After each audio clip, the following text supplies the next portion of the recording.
Usa ka COVID-19 patient namatay sa Misamis Occidental. Atong sayron ang detalye sa report ni Cyril Chavez live. Cyril.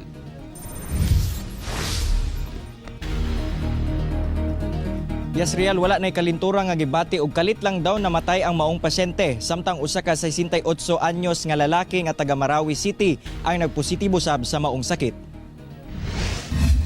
Gikumpirma sa Department of Health Region 10 nga namatay ang 68 anyos nga lalaking COVID-19 patient nga taga Misamis Occidental nga na-admit sa Mars Medical Center sa Usami City. Sumala pa nga ana siya sa ika-11 niyang adlaw sa pagka-admit og asymptomatic kini. Giatake kuno kini sa iyang kasing-kasing samtang natulog. Samtang karong buntag lamang, migawas nga positibo sa COVID-19 ang usa ka PUI nga taga Marawi City kinsa na-admit sa NMMC.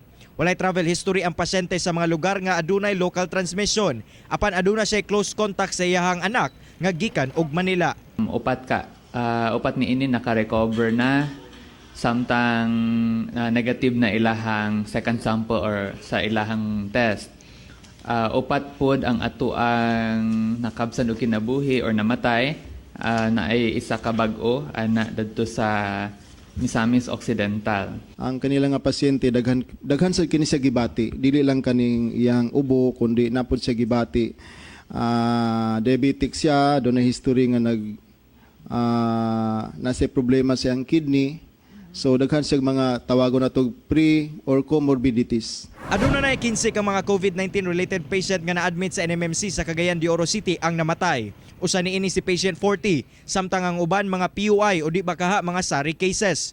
Karon, ana na lamang sa 8 ang mga nahibilin sa ospital ug duha niini COVID-19 positive, samtang ang uban mga PUI nga nagapaabot na lamang sa ilang confirmatory test result. Mas daghan ang namatay dili tungod sa COVID kaysa COVID.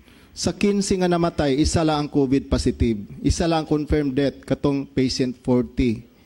Nga nahibaw-an nato. The rest are not due to COVID.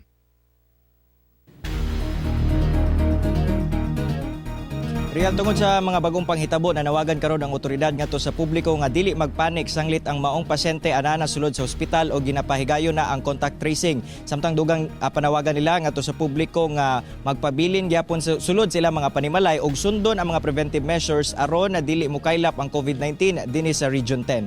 Real. Okay, daghang salamat Cyril Chavez.